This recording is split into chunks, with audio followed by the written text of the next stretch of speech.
So outsourcing means whenever any company hires the services from the other sources, not from its own resources, but from the other sources, it hire the services, is known as a function of outsourcing. Okay, and these days, as many of the MNCs are working, and MNCs are working with the help of this modern techniques, this fast and flowing media, telecommunication. With the development of all these things, outsourcing has become very much easier for the companies, and the companies require these outsourcing services. For example, they need the services of some voice editing, recording, translation from one language to the other language. Okay, and many of them they hire the services like chartered accountant, lawyers, doctors, okay, teachers. So all these services are being outsourced by many of the companies, and especially India has gained a lot from this globalization process कि globalisation के बाद से ही यहाँ से outsourcing होना शुरू हुई है, क्योंकि हमारे भारत में जो लेबर है वो बहुत चीप मिल जाती है. लेबर यानी कि हम सब लोग लेबर हैं, जो भी काम कर रहा है किसी के अंडर वो लेबर कहलाता है. खाली वो लेबर नहीं होती जो कि मजदूर काम कर रहे हैं, हम भी एक लेबर हैं क्योंकि हम किसी के अंडर काम कर रहे हैं. अगर आप खुद से अपना काम करते हैं आप क्या कहलाते हैं? प्रोफेशनल होता है, सेल्फ एम्प्लॉयड पर्सन, जो आपको हमने पढ़ा था एम्प्लॉयमेंट वाले चैप्टर में. तो यहाँ पर जो लेबर है वो बहुत चीप रेट्स पर अवेलेबल हो जाती है, और साथ में स्किल्ड लेबर है. आज के समय पर हर इंसान चाहता है मेरा बच्चा पढ़ लिख जाए, भले उसको कितना ही खर्चा करना पड़े, अच्छे स्कूल में पढ़े, अच्छे कॉलेज में पढ़े, ताकि उसे अच्छी जॉब मिल सके. कोई आजकल अपने बच्चों को पढ़ाने, भले लड़का हो भले लड़की हो, कोई अपने बच्चों को पढ़ाने में पीछे नहीं हटता. तो हमारे भारत में स्किल्ड लेबर बहुत ज्यादा मिल जाती है, और वो भी बहुत कम रेट पर, बहुत ही कम रेट पर यहाँ पर जो है लेबर अवेलेबल हो जाती है. यही जो काम है कि लेबर घर में ही देख लीजिए आप, जो मेड हमें कितनी सस्ती मिल जाती है, 2000 रुपए में, 1000 रुपए में.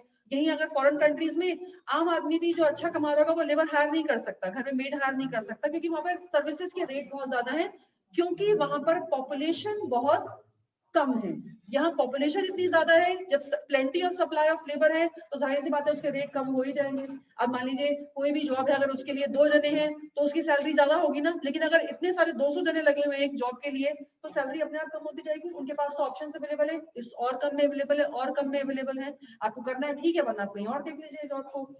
तो यहाँ पर जो लेबर है वो बहुत कम रेट पर अवेलेबल है, और स्किल्ड लेबर अवेलेबल है, मेहनती बच्चे हैं यहाँ के. इसीलिए हमारे भारत से आउटसोर्सिंग बहुत ज्यादा होती है, क्योंकि यहाँ पर चीप लेबर अवेलेबल है. और ये आउटसोर्सिंग हमारे लिए एक वरदान की तरह साबित हुआ, क्योंकि यहाँ पर जो है बहुत अच्छे अमाउंट में यहाँ पे लोगों को रोजगार मिलता है इस आउटसोर्सिंग की सुविधाओं से. अच्छा लोग पैसा कमाते हैं इससे. भारत में बेरोजगारी की समस्या 91 के बाद से बहुत हद तक रिमूव हुई, क्योंकि ये ग्लोबलाइजेशन के तहत, लिबरलाइजेशन के तहत, प्राइवेटाइजेशन के तहत बहुत से लोगों को रोजगार मिला.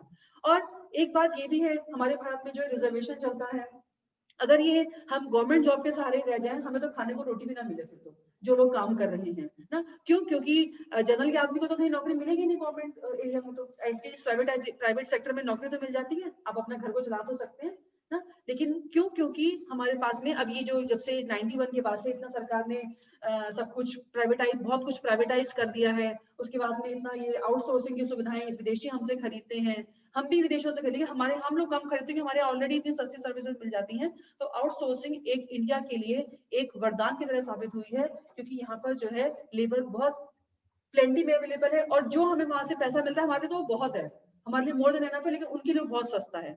हाँ, लेकिन बहुत सी डेवलप्ड कंट्रीज, वहाँ के जो मतलब जो जैसे वहाँ के प्राइम मिनिस्टर वगैरह प्रेसिडेंट है, वो इन सब चीजों को अपोज करते हैं, वो कंपनीज को अपोज करते हैं कि आप इंडिया से आउटसोर्स मत करिए, क्योंकि उसकी वजह से, हमारे यहाँ से आउटसोर्स करने की वजह से उनके देश में बेरोजगारी बढ़ रही है ना. अब जो सर्विसेज उनको मिलनी चाहिए अच्छे रेट पर, उनको वो नहीं मिल रही है, वो सर्विसेज हमें मिल रही है, क्योंकि जहां वो एक जना हायर करेंगे यहाँ पे वो उसके बाद 10 जने हायर कर लेंगे, तो वो क्यों वहां से खरीदेंगे. लेकिन कंपनीज को तो वहां पे तो ये है कि सब प्राइवेट सेक्टर है, पूंजीपति लोग हैं सारे के सारे, सब कुछ वही बनता है, how and for whom to produce are decided by the capitalist people. लेकिन फिर भी वहाँ के जो गवर्नमेंट है इसको अपोज करती है, लेकिन कंपनी से तो वही करना है जो कि उसके लिए बेनिफिशियल होगा. तो यहाँ पर आउटसोर्सिंग बहुत एक अच्छा प्रोसेस है हमारा ग्लोबलाइजेशन के तहत, जिससे कि इतने लोगों को रोजगार मिला है. और कुछ यहाँ पर सर्विसेज दे रखी है आउटसोर्सिंग के लिए. देखिए, जैसे वॉइस बेस्ड बिजनेस प्रोसेस, जिसको हम कॉल सेंटर्स बोलते हैं. आपने कोई भी सर्विसेज देनी है, रिकॉर्ड कीपिंग क्या होता है? रिकॉर्ड जो मेंटेन होते हैं हर एक फॉर्म्स के, है ना। फिर उसके बाद में अकाउंटेंसी, ऐसे ही इस तरीके से खाते बनाने होते हैं। बैंकिंग सर्विसेज, बैंक की सर्विसेज देनी है, music recording, film editing, book transcription, clinical advice, teachers advice, lawyers advice और ट्रांसलेशन। आपको एक बुक दूसरी लैंग्वेज में करवानी। आपने सुना होगा बहुत जगह पर लोग, कोई फ्रेंच कोर्स कर रहा है, कोई जर्मन कोर्स कर रहा है, सुना है इन सब चीजों के बारे में। तो ये सब क्यों करता है कि इनको फिर वहां पर जाने की जरूरत नहीं पड़ती, अपने इंडिया में रहते हुए ये आउटसोर्सिंग के तहत बहुत सी सर्विसेज लोगों को दे सकते हैं और पैसा अच्छा अर्न कर सकते हैं। तो इसमें भी अच्छा जो है लोगों ने अपना, बच्चों ने अपना अच्छा करियर ऑप्ट कर रखा है, ये दूसरे लैंग्वेजेस सीखो, क्योंकि उसमें ट्रांसलेशन के लिए बहुत बेनिफिट मिल जाता है और वहां पे उनको अच्छी जॉब मिल जाती है यहीं पर रहते हुए भी।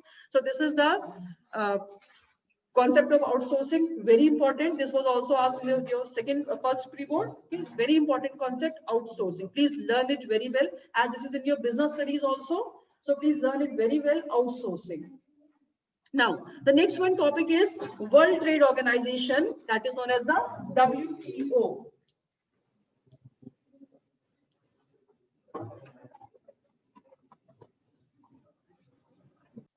Okay.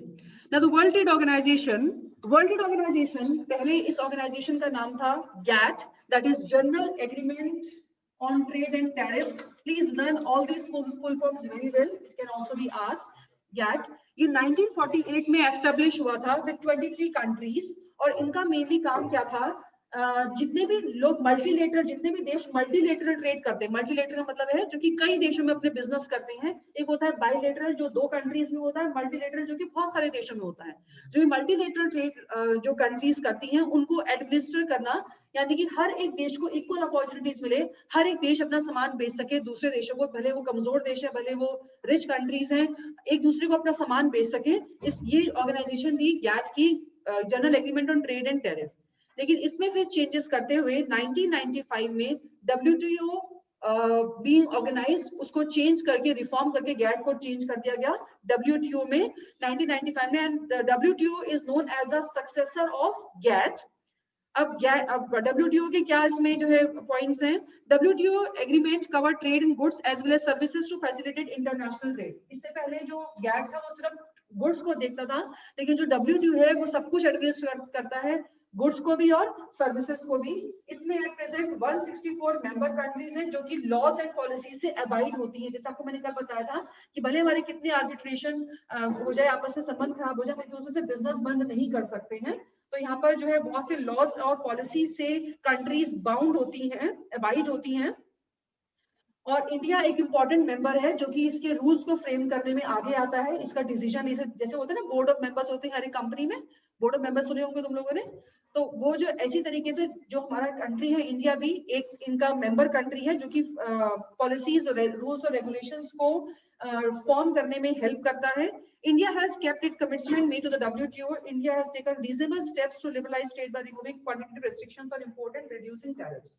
WTO का मेंबर जो इसको बनाया गया था वो इसी उस पे बनाया गया था कि इंडिया अपने देश से सब रेस्ट्रिक्शंस हटाएगा, क्योंकि चाइना के बाद, पाकिस्तान के बाद हमारा इंडिया रह गया था जहां पर कि 1990 तक रेस्ट्रिक्शंस नहीं हटाए गए थे। तो इन्होंने इसी शर्तों पर जो है यहाँ पर लोन दिया था कि आप यहाँ पर रिमूव करेंगे अपने रेस्ट्रिक्शंस। तो इंडिया अपनी बात पर रहा, रहना ही था, मजबूरी थी उसकी। तो इंडिया अपनी बात पर रहा कि उसको जो है सब रेस्ट्रिक्शंस रिमूव करने पड़े।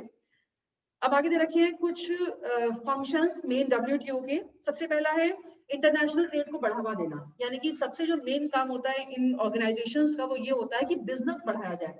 बिजनेस बढ़ने से क्या होगा, देश में गुड्स और सर्विसेज का प्रोडक्शन होगा, हर देश में सभी लोगों को रोजगार मिलेगा, पॉवर्टी रिमूव होगी। जो लोग गरीबी रेखा से नीचे रहते हैं, जिनको रोजगार नहीं मिलता है, क्योंकि जो मेन ऑब्जेक्टिव होता है इन सभी ऑर्गेनाइजेशंस का वो ये होता है लोगों को एक अच्छी लिविंग दी जाए। जितने भी लोग आपके देश में हैं, जितने भी आपके पास में ह्यूमन रिसोर्स हो, बच्चे पढ़े लिखे हों, उनको एजुकेशन मिले, उनको स्वस्थ जीवन मिले, उनको बीमारियों से सेव करा जाए।